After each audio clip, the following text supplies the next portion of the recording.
Hi friends, welcome to alpha GS classes.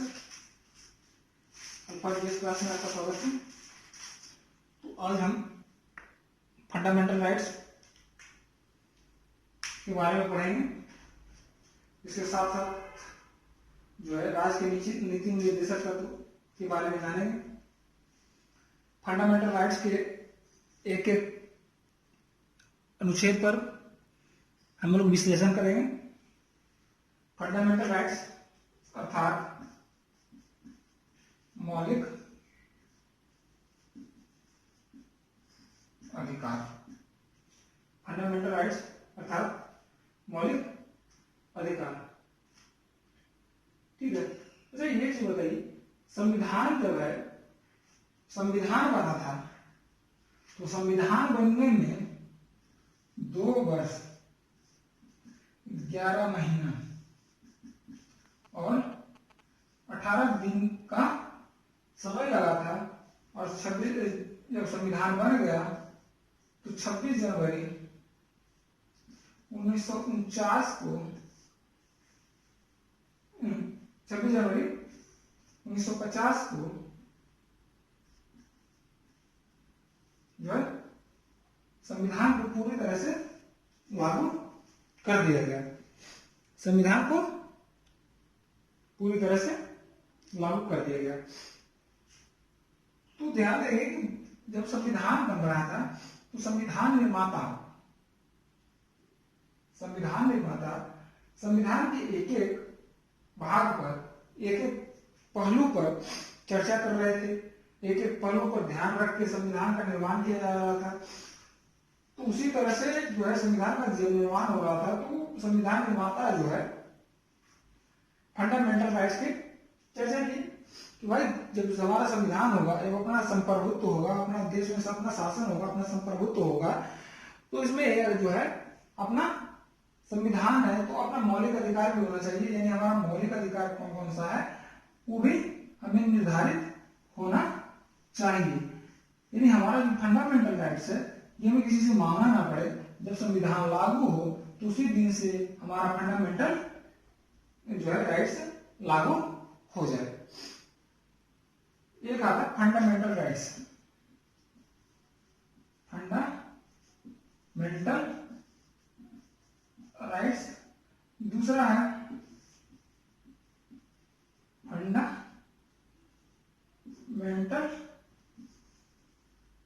Duties. Fundamental rights और fundamental duties. Fundamental right जो है, fundamental rights संविधान लागू होने के समय ही लागू हो गया था। बट फंडामेंटल ड्यूटीज जो है, फंडामेंटल ड्यूटी संविधान के 42वें संविधान संशोधन 1976 में स्वर्ण सिंह समिति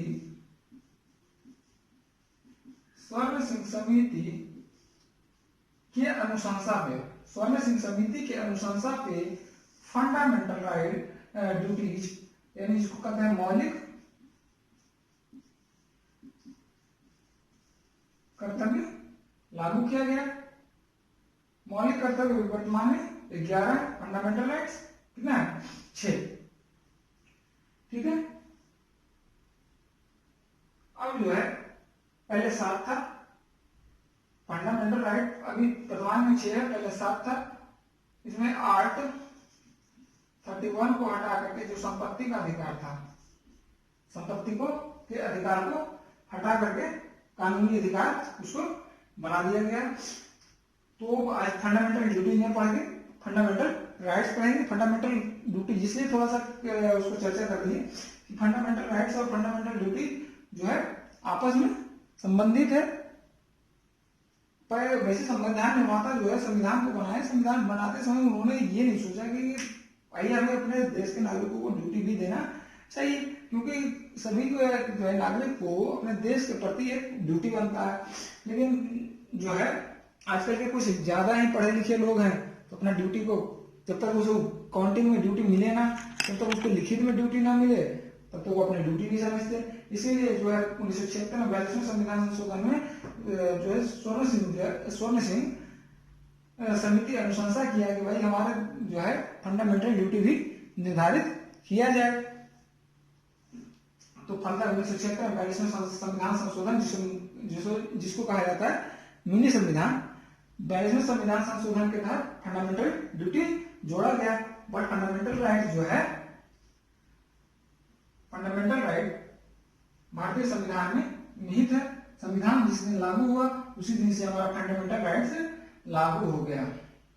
ठीक है, फंडामेंटल राइट्स की चर्चा जो है सबसे पहले अमेरिका में किया गया था। सबसे पहले अमेरिका की क्रांति में किया गया था कि भाई फंडामेंटल राइट चाहिए, फंडामेंटल जो है मौलिक अधिकार चाहिए। इसी के जो है अमेरिका की क्रांति के अनुसार जब वो लागू हुआ तो वहां अमेरिका में जब स्वतंत्र हुआ तो अमेरिका में फंडामेंटल राइट्स हो गया। इसी को देखते हुए यहाँ जो है फंडामेंटल राइट्स का अनुशंसा किया गया और हमारे संविधान में क्या हो गया, फंडामेंटल राइट का प्रादुर्भाव हो गया, यानी आगमन हो गया। तो फंडामेंटल राइट्स के बारे में जानेंगे। पहले फंडामेंटल राइट्स के जो है थोड़ा सा बताने में ये हो जाता है कि फंडामेंटल राइट्स है क्या, मौलिक अधिकार क्या है और उसका आगमन कहाँ से हुआ, कैसे हुआ, क्या है नहीं है, इसलिए थोड़ा सा चर्चा कर दी। अब फंडामेंटल राइट जो है संविधान के भाग 3 में है। संविधान में कितने भाग है? संविधान में 22 भाग, 8 कितने हैं? 395 और अनुसूची कितना है? 12। ये पता चल रहा है अनुसूची, ठीक है, अनुसूची 12, अनुच्छेद 395 और भाग 22। अभी 414 अनुच्छेद जो है भारतीय संविधान में है, बट 395 का मान्यता मिला हुआ, भारतीय संविधान में इसका चर्चा मिला हुआ। ठीक है, भारतीय संविधान के भाग 3 में आर्ट 12 से 35 तक, आर्ट यानी अनुच्छेद 12 से 35 तक भारतीय संविधान में जो है मौलिक अधिकार की चर्चा किया गया है। अनुच्छेद 12 से 35 में जो है किसका क्या किया गया है? मौलिक अधिकार का चर्चा किया गया, राइट। इसीलिए मौलिक अधिकार जो है भाग 3 को भारत का मैग्ना कार्टा कहा जाता है। भारत का क्वेश्चन पूछा गया है, मैग्ना कार्टा कहा जाता है। ये भारत का मैग्ना कार्टा किसको कहा जाता है? भाग 3 को। ये क्वेश्चन जो है पूछा जा चुका है किसमें? ये क्वेश्चन पूछा जा चुका है आरपीएससी में, राजस्थान पब्लिक सर्विस कमीशन में ये जो है पूछा जा चुका है। मूल अधिकार जो है, मूल अधिकार, इसको मूल अधिकार क्यों कहा गया है? मौलिक अधिकार, फंडामेंटल राइट्स क्यों किया? अनुच्छेद 12 से 35 तक को मूल अधिकार क्यों किया गया और कुछ अधिकार से क्यों नहीं कहा गया है? इसमें भी देखेंगे। फंडामेंटल राइट्स इसलिए कहा गया है कि इसमें व्यक्ति की चौमुखी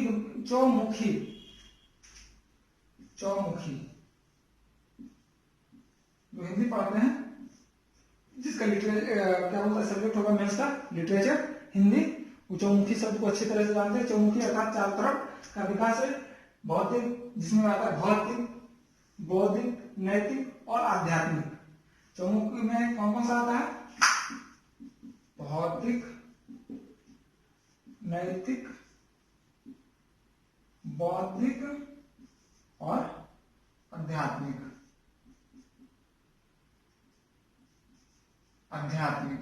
ठीक है, भौतिक, नैतिक, बौद्धिक बौद्धिक और आध्यात्मिक, ये चौमुखी विकास जो है चर्चा विकास का अधिकार जो है हमारे फंडामेंटल राइट्स में दिया गया है, इसीलिए हम इसको मौलिक अधिकार के नाम से भी जानते हैं। अब जानेंगे भाई कौन कौन सा है विस्तृत रूप से, ठीक है।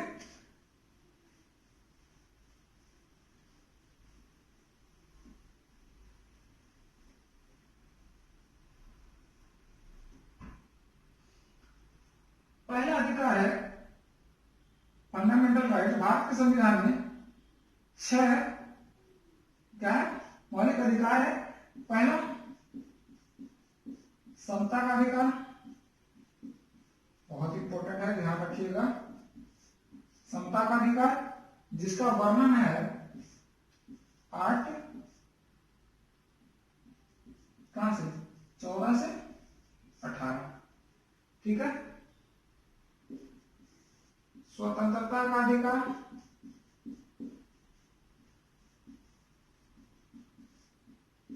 उन्नीस सौ 22 अनुच्छेद, ये ध्यान रखिएगा अनुच्छेद है। शोषण के विरुद्ध अधिकार,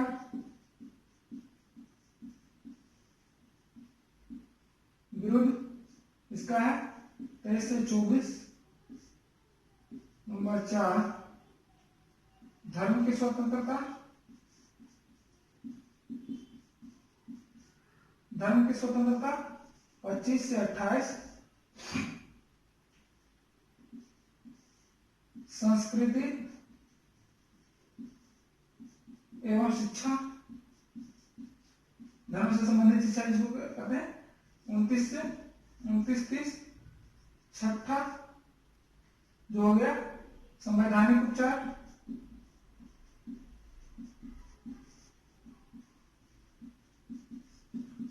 आर्ट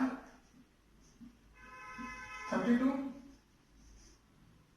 एक अधिकार था आर्ट 31 में किसका, संपत्ति का अधिकार, बट इसको हटा करके इसको कहा गया कानूनी अधिकार बना दिया गया। 1978 में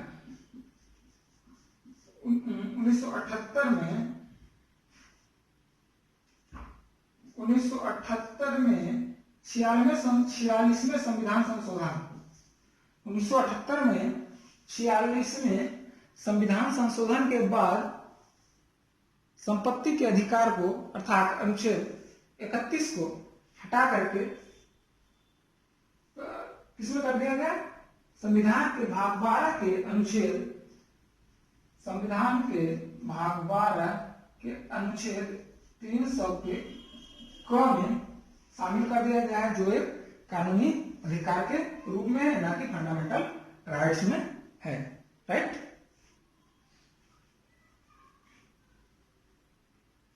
इसीलिए जो है हमारा जो है संविधान में कितना है, वर्तमान में 6 मौलिक अधिकार है, ठीक है। अब पहला देखेंगे समता का अधिकार। समता का अधिकार बोलेंगे, आपको एक एक अधिकार पर चर्चा करेंगे, क्योंकि इससे जो क्वेश्चन है सिविल सर्विसेज में एक ना एक क्वेश्चन हमेशा प्री में रहता ही है, या मेंस में जिनका कॉन्स्टिट्यूशन है ऑप्शनल सब्जेक्ट संविधान है, तो उसमें भी अपना चर्चा किया हुआ रहता है। तो सबसे पहले जानेंगे समता का अधिकार। तो समता के अधिकार में पहले आता है विधि के समक्ष समता और विधि के समान संरक्षण का। विधि जो हमारा कानून है, विधि के समक्ष समता का अधिकार, विधि के समक्ष समता का अधिकार। अनुच्छेद 14 में कहा गया है, अनुच्छेद 14 में कहा गया है कि राज्य भारत के राज्य क्षेत्र में किसी भी व्यक्ति भारत के राज्य क्षेत्र में किसी व्यक्ति को विधि के समक्ष समता से या विधि के सामने समान संरक्षण से वंचित नहीं किया जा सकता। अर्थात पहले जो होता था अंग्रेज के समय या मुगल कालीन में राजा जो होता था, ये है ए व्यक्ति या बी व्यक्ति। हमारा कानून जो है मान लिया जेड है, हमारा कानून विधि कौन सा है, जेड है। ये व्यक्ति अगर राजा का बेटा है और बी व्यक्ति गरीब प्रजा है तो उसको जो है दंड का, ये मर्डर किया और ये भी मर्डर किया, लेकिन इसको जो है इसको मर्डर का सजा कुछ और है, इसको हत्या की सजा कुछ और मिला, जबकि इसको हत्या की सजा कुछ और मिला। वट जो है हमारा संविधान कहता है विधि अनुच्छेद 14 की विधि के समक्ष समता और समता माने अलग अलग नहीं किया जा सकता। अगर ये मर्डर किया है, ये हत्या किया है, ये हत्या किया है, तो दोनों को सजा समान होगा। लेकिन जब राजा भी ऐसी देता तो तेग बहादुर की घटना जानते थे ना, तेग बहादुर गुरु अर्जुन देव जो है जहांगीर के उसका साथ लिए थे किसी विद्रोह में, तो उसको क्या करे, गुरु अर्जुन देव को मरवा दिया था। लेकिन और उसको क्या करे, उसको बेटा को छोड़ दिया था। लेकिन हमारा जो संविधान है, अगर ये जो है हत्या करता है, ये हत्या करता है, तो दोनों को सजा समान रूप होगा, अर्थात कानून के समक्ष समता का अधिकार होगा। यह जो है विधि के समक्ष समता का अधिकार जो है, विधि के समक्ष समता का अधिकार ये लिया गया है ब्रिटेन से, जबकि विधियों के समान संरक्षण, विधि के समान संरक्षण ये लिया गया है अमेरिका के संविधान से। ये लिया गया है, ध्यान दीजिएगा, विधि के समक्ष समता का अधिकार कहां से, ब्रिटेन से, समान संरक्षण का अधिकार अमेरिका से लिया गया है। ठीक है,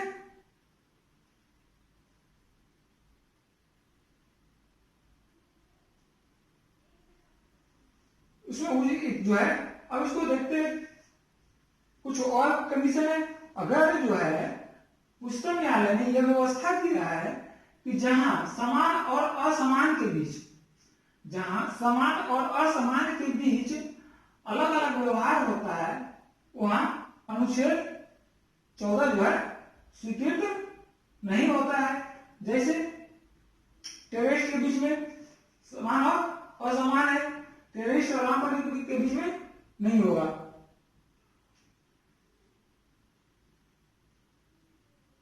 और भी उदाहरण, हमारा जो आतंकवादी और जनता है, दोनों के बीच वही कहानी है।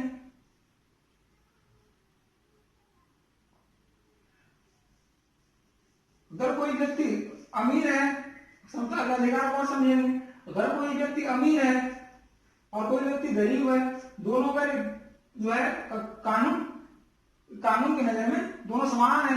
अगर कोई चोरी करता है, अमीर व्यक्ति और गरीब व्यक्ति भी चोरी करता है, तो दोनों को सजा समान रूप से होगा। अभी आपको बताए थे। अब इसके अपवाद में कुछ जानेंगे। भारत के राष्ट्रपति को अनुच्छेद 361 के तहत, भारत के राष्ट्रपति को अनुच्छेद 361 के तहत कुछ अधिकार प्राप्त है, जो समता के अधिकार का अपवाद के रूप में करता है। अगर राज्यपाल या राष्ट्रपति अपने कार्यालय में किए गए किसी कार्य या जो है किए गए किसी कार्य, ध्यान दीजिएगा, अगर हम ए इम्प्लॉय है, बी इम्प्लॉय है, अगर हमने कोई गलती की, इम्प्लॉय मान के चले, अगर ए इम्प्लॉय बी इम्प्लॉय है, अगर हमने कोई गलती की और बी ने कोई गलती की, तो दोनों जो है दोनों जवाबदेही होंगे इस गलती का जवाबदेह कौन होगा?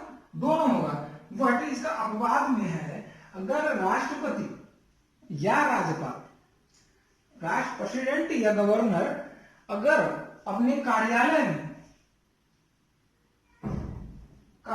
में या कार्य के या किसी देश के प्रति कोई निर्णय लेते हैं तो उसका जवाबदेह राष्ट्रपति नहीं होंगे। क्यों? क्योंकि आगे पढ़ेंगे जब प्रधानमंत्री मंत्रिपरिषद का गठन किया गया है तो मंत्रिपरिषद के गठन के यानी मंत्रिपरिषद के सलाह के बिना राष्ट्रपति या राज्यपाल, राज्य के मंत्रिपरिषद या केंद्र के मंत्रिपरिषद के बिना राज्यपाल या राष्ट्रपति अपना निर्णय नहीं ले सकता है। इसीलिए जो है समता के अधिकार के अपवाद के रूप में इनको रखा गया है। ठीक है। उसके बाद आता है दिक्कत, कोई दिक्कत है बताए।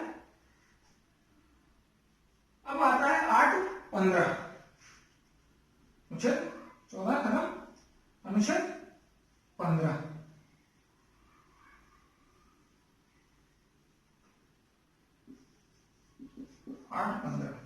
ये क्या कहता है? ये कहता है मूल वंश, धर्म, लिंग, जन्म स्थान आदि पर अगर विभेद किया जाता है, आदि पर प्रतिषेध, अगर मूलवंश, धर्म, लिंग या जन्म स्थान आदि पर कोई विभेद करता है तो वह गैर कानूनी माना जाएगा। अर्थात वो ये नहीं कह सकता है, क्या विभेद करते हैं, आप मुस्लिम हो मैं आपको साथ में नहीं खाने दूंगा, मूलवंश, या आप जो है वंश राजपूत है आप मैं कुछ और हूं नहीं खाने दूंगा। धर्म है, आप मुस्लिम धर्म के हो मैं हिंदू हूं साथ में नहीं बैठूंगा, साथ में नहीं जाऊंगा। तो जाहिर सी बात है पब्लिक प्लेस में जो है ये सब नहीं चलेगा, ये सब गैर कानूनी है। लिंग है, भाई आप स्त्री हो हम पुरुष है ले जाएंगे, ये भी नहीं चलेगा। जन्म स्थान, अगर मान लीजिए हम भारत तो जानते हैं भारत में 28 राज्य और 9 केंद्र शासित प्रदेश है। हमारा जो है अगर इसके जन्म स्थान पर विभेद किया जाए, विभेद किया जाता है तो कोई भी बिहार का कोई पंजाब या हरियाणा में नहीं आएगा, कोई हरियाणा या क्या बोलता पंजाब का बिहार में नहीं आएगा। इसलिए जो है जन्म स्थान के नाम पर भी कोई विभेद नहीं किया जा सकता है। अगर कोई विभेद करता है तो वह गैर कानूनी के रूप में माना जाएगा। ठीक है। इसमें आता है क्रीमीलेयर और नॉन क्रीमीलेयर। तो जो है क्रीमीलेयर के रूप में पढ़ेंगे।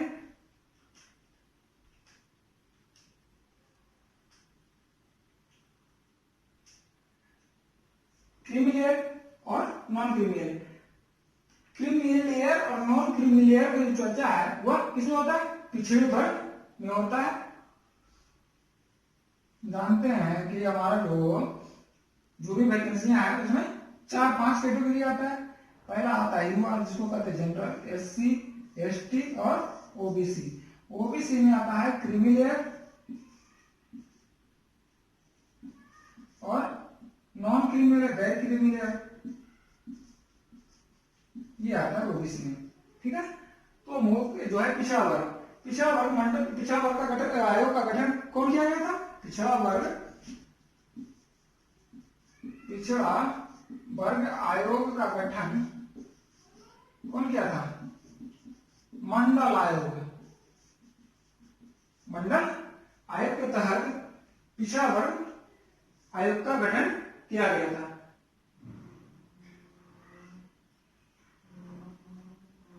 ठीक है। अगर कोई दिक्कत है तो बताएं। उसी प्रकार है अपने जाति धर्म वाला कि एससी, एसटी, ओबीसी, क्रीमीलेयर और नॉन क्रीमीलेयर में जिसके अंतर्गत कौन कौन से आते हैं? सिंपल सी बात है, क्रीमी लेयर और नॉन क्रीमी लेयर में पिछड़ा वर्ग में आर्थिक स्थिति से जो पिछड़ा है, क्रीमी लेयर में जो आर्थिक स्थिति से थोड़ा ठीक है वो नॉन क्रीमी लेयर में, राइट? सिंपल सी बात है, एकदम साधारण सी बात। अब आता है 8, 16। 8, 16 15 पढ़ लिए। 8, 16। 8, 16 में क्या है? लोक नियोजन के विषय में अवसर की समता का अधिकार।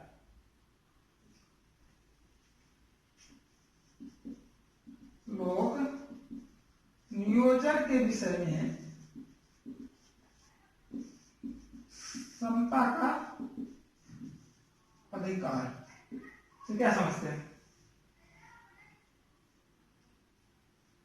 अब कहता है अनुच्छेद 16 में अनुच्छेद 16 के तहत या अनुच्छेद 16 में ये चर्चा किया गया है या वर्णन किया गया है कि राज्य के अधीन या केंद्र के अधीन किसी भी पद पर नियोजन या नियुक्ति दो तरह का होता है, एक नियोजित होता है, नियोजन, दूसरा नियुक्ति, अपॉइंटमेंट। नियोजन हो गया आपको संविधान पर, जिसको कहते हैं संविदा आधारित, जबकि नियुक्ति परमानेंट होता है।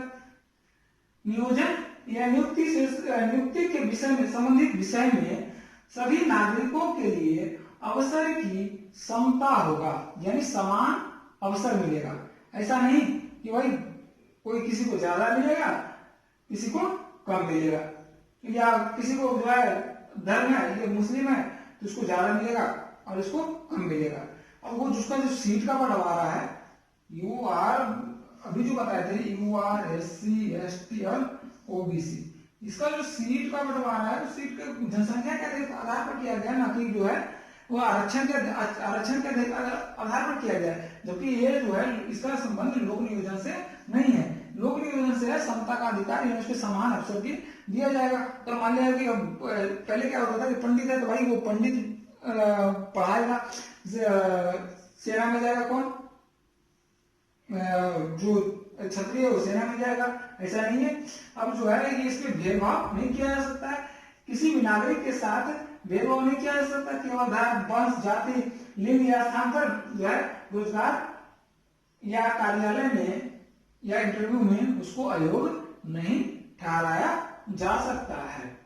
ठीक है, ध्यान रखिएगा कि इसके तहत अनुच्छेद 16 के तहत अगर नियुक्ति या नियोजन में धर्म, वंश, जाति, लिंग, जन्म स्थान या निवास स्थान के आधार पर किसी राज्य के किसी भी रोजगार या कार्यालय में अगर अयोग्य ठहराया जाता है तो वह गैर कानूनी है, क्योंकि यह जो है हमारे अनुच्छेद 16 को उल्लंघन करता है, अनुच्छेद 16 का उल्लंघन करता है। ठीक है, लोक नियोजन अब इसको जो है इतना कर रहा है तो इसको कुछ अपवाद भी होगा। इसमें 3 अपवाद है, इसका 3 अपवाद है। पहला अपवाद देखिएगा, संसद के विशेष रोजगार के लिए, संसद किसी विशेष रोजगार के लिए निवास पर शर्त आरोपित करता है। जैसे बताइए, अब क्या है, 1957 में जो है आंध्र प्रदेश में यह था कि आंध्र प्रदेश के हो तभी आपकी नियुक्ति आंध्र प्रदेश में हो गई, जबकि 1974 में जो है एपी में 1957 में ये था कि जब आंध्र प्रदेश में हो तो जो है आपको आंध्र प्रदेश में नौकरी मिलेगी, लेकिन 1974 में क्या हो गया, समाप्त कर दिया गया। यदि राज्य की नियुक्तियों में आरक्षण की व्यवस्था है, दूसरा यदि पहला तो ये हो गया, दूसरा यदि राज्य में नियुक्तियों पर आरक्षण की व्यवस्था हो तो किसी पिछड़े वर्ग में जो है अन्य राज्य का, जैसे ओबीसी, अगर मान लिया हम यूपी और पंजाब, ठीक है, पंजाब अगर आरक्षण की व्यवस्था है और पंजाब का कैंडिडेट ओबीसी में आता है तो यह जो है यूपी में ओबीसी पे फाइट नहीं करेगा, यानी वह जो है जनरल में फाइट करेगा। तीसरा, विधि के तहत किसी संस्था या कार्यकारी परिषद के सदस्य या किसी धार्मिक आधार पर व्यवस्था की जाती है, ठीक है। थोड़ा सा मंडल आयोग जान लेंगे, जब एससी एसटी ओबीसी आता है तो मंडल आयोग थोड़ा सा बता ही देते हैं, क्योंकि वो आगे चल के काफी महत्वपूर्ण होगा। मंडल आयोग से क्वेश्चन भी पूछा जा चुका है। मंडल में भी क्वेश्चन पूछा जा चुका है मंडल आयोग,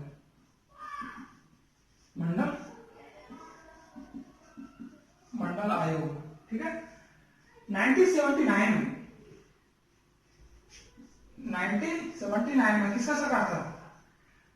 1979 में मोरारजी देसाई का सरकार था, ने पिछड़ा आयोग 1979 में जो है मोरारजी देसाई की सरकार ने पिछड़ा वर्ग आयोग का गठन किया गया, जिसकी अध्यक्षता कौन कर रहे थे? बीपी मंडल। इसीलिए इस आयोग का नाम क्या पड़ा? मंडल आयोग। बीपी मंडल कर रहे थे। इसमें 340 में अनुच्छेद 340 के तहत जांच में अनुच्छेद 340 के तहत, अनुच्छेद 340 ध्यान रखिएगा सारा, अनुच्छेद 340 के तहत जो है पिछड़े वर्ग के लोगों को शैक्षणिक एवं सामाजिक स्थिति की जांच करते हुए, शैक्षणिक एवं सामाजिक स्थिति, क्योंकि पिछड़ा वर्ग सबसे ज्यादा पिछड़ा हुआ था, आज भी जो है पिछड़ा है ही, पिछड़ा वर्ग आज भी पिछड़ा हुआ है, लेकिन जो है मंडल आयोग के गठन के बाद जो है इसमें कमी आई है। तो अनुच्छेद 340 के तहत संविधान के पिछड़े लोगों को शैक्षणिक एवं सामाजिक जो है स्थिति को सुधारने के लिए, उन्नति के लिए जो एक सुझाव प्रस्तुत किए। आयोग ने अपनी रिपोर्ट 1980 में 79 में गठन हुआ, 1980 में अपने रिपोर्ट दिया, जिसमें जो है 3743 ऐसी जातियों की पहचान किया, 3743, याद रखिएगा, 3743 ऐसी जातियों का पहचान किया जो सामाजिक रूप से और शैक्षणिक रूप से, जो सामाजिक रूप से और शैक्षणिक रूप से पिछड़े हुए थे, जो लगभग जनसंख्या था, उस समय जो जनसंख्या था उसका 52% जनसंख्या था। कितना परसेंट जनसंख्या था? 52% जनसंख्या था। यानी अगर कहे कि कोई अगर देश का 52% जनसंख्या अगर पिछड़ा हो शैक्षणिक या सामाजिक रूप से, तो क्या वह देश विकास कर पाएगा? नहीं कर पाएगा। तो इसीलिए मोरारजी देसाई ने मंडल आयोग का गठन किया। मंडल आयोग ने, बीपी मंडल ने अपना रिपोर्ट जो है 1980 में सौंपा, जिसके तहत उसने 3743 ऐसी जातियों का पहचान किया जिसमें सामाजिक और शैक्षणिक क्या था? पिछड़ा हुआ था, जो कुल जनसंख्या का कितना था? 52% था, ठीक है। 1990 में जब बीपी सिंह की सरकार बनी, तो जब 1990 में बीपी सिंह की सरकार बनी, किसकी सरकार बनी? बीपी सिंह सरकार, भी याद रखिएगा। ये मंडल आयोग मोरारजी देसाई के काम है, मोरारजी देसाई।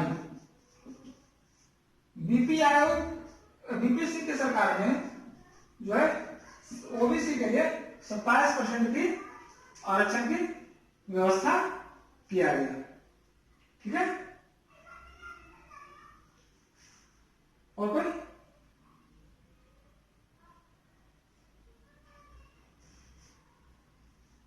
ठीक है, तो कोई दिक्कत है तो बताइए।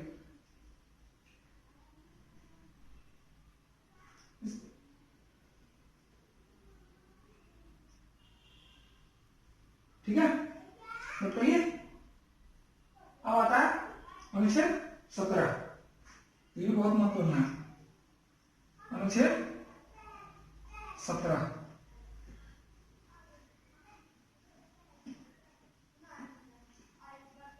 अभी तो एक ही पढ़ रहे हैं, समता का अधिकार 8-17, जिसको कहता है अस्पृश्यता का अंत। अस्पृश्यता का अंत। पहले क्या था, प्राचीन काल में जो है लोग छुआछूत मानते थे। अगर कोई एससी है या एसटी है तो जनरल कास्ट वाले इससे जो है अपना छुआछूत मानते थे। लोग परछाई, इसके परछाई से भी लड़ते थे, उसको छुआ समान यूज नहीं करते थे इत्यादि। तो अनुच्छेद जो है हमारा अनुच्छेद 17 क्या करता है, इस अस्पृश्यता का अंत करता है। जैसे पहले क्या था, कोई अगर चमार जाति का हो या महार जाति का हो तो उसको कोई समाज में बैठने नहीं देता था, साथ में बैठने नहीं देता था, साथ में चलने नहीं देता था। इसलिए जो है doctor Bhimrao Ambedkar, doctor BR Ambedkar ji ने ऐसी व्यवस्था की कि जो है हमारा अस्पृश्यता, जो इस तरह का छुआछूत है, वो बिल्कुल समाप्त हो जाए। अभी भी जो है छुआछूत ऐसी है, अभी भी चल रहा है, क्योंकि आजादी का 1947 आजाद हुआ, 1950 में क्या हुआ, हमारा संविधान हुआ, और आज क्या है 2020 है। इसके दौरान भी हमारा जो है आज भी इस अनुच्छेद लागू होने का सख्ती पूर्वक लागू होने के बावजूद आज भी छुआछूत का स्थिति बना हुआ है। इसको स्थिति को समाप्त करने के लिए हम नवयुवकों को आगे आना पड़ेगा, यानी अनुच्छेद को सख्ती पूर्वक लागू करने के लिए समाज की जिम्मेवारी भी है, न कि सिर्फ हमारा संविधान या प्रशासन जो है इसे सख्ती से लागू करे। हमारा भी कर्तव्य बनता है, हमारा भी फंडामेंटल ड्यूटी बनता है, इसके विरुद्ध हम जाएं, अनुच्छेद 17 को सख्ती पूर्वक लागू करें। 1976 में एक कानून बना जो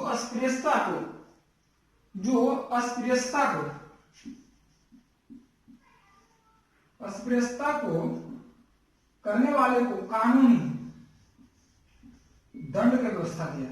पहले था कि चलो कर लिया, धमका दिया, लेकिन अब जो है 1976 के बाद जो है अपराध की श्रेणी में रखा गया। अगर अस्पृश्यता करता है तो यह क्या होगा, अपराध माना जाएगा, और इसे अपराध श्रेणी में रखा गया, और इसके लिए जो है दंड की भी व्यवस्था किया गया। ठीक है,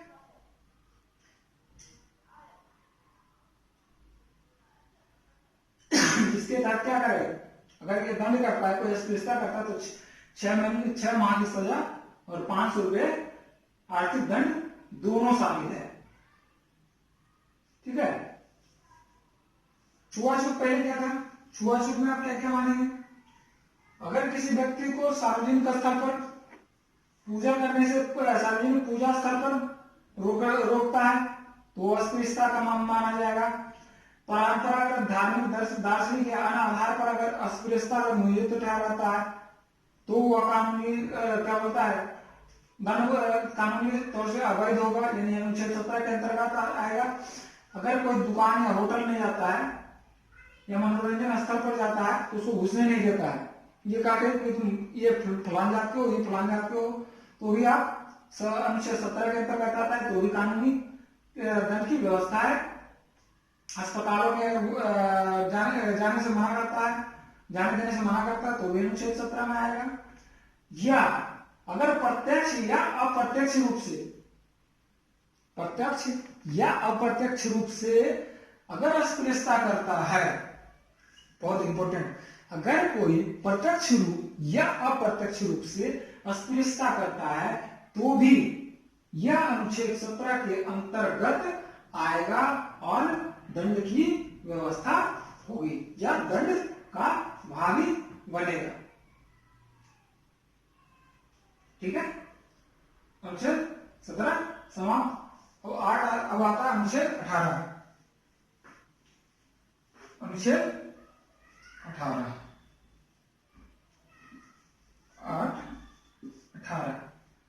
8/18 में क्या है? उपाधियों का अंत। उपाधियों का अंत। उपाधियों का अंत क्यों किया गया है?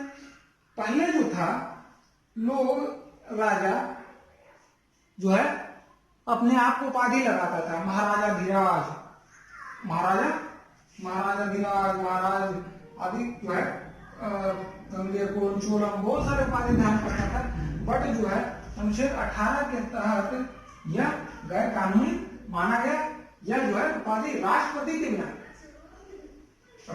इसमें जो अगर कोई उपाधि धारण करता है राष्ट्रपति के अनुमति के बिना, राष्ट्रपति के अनुमति के बिना, राष्ट्रपति के अनुमति के बिना कोई भी व्यक्ति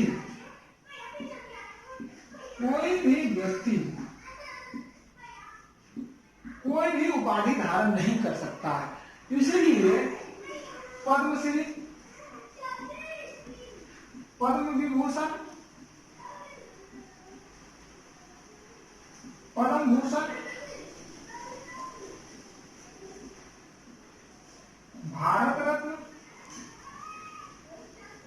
आदि की उपाधि जो है राष्ट्रपति के द्वारा ही दिया जाता है, अर्थात राष्ट्रपति के अनुमति के बाद ही यह जो है उपाधि कोई भी व्यक्ति विशेष ग्रहण करता है।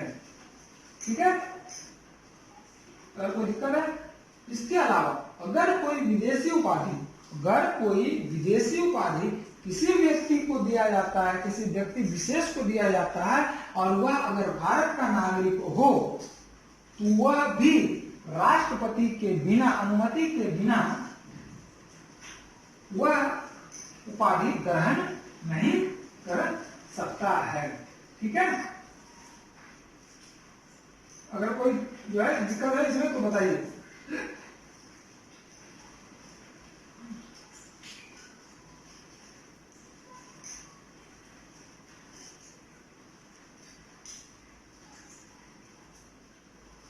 अगर कोई दिक्कत है, कोई दिक्कत है। अब जो है स्वतंत्रता का अधिकार कल पढ़ेंगे। ठीक है, क्योंकि एक एक चीज पर चर्चा करना काफी लंबा क्लास हो जाएगा, इसे जो है लोग अभी बैठे बोर हो जाओगे, पढ़ाते पढ़ाते थक जाएंगे खड़े खड़े। ठीक है, तो नेक्स्ट डे, राइट? ओके, ठीक है।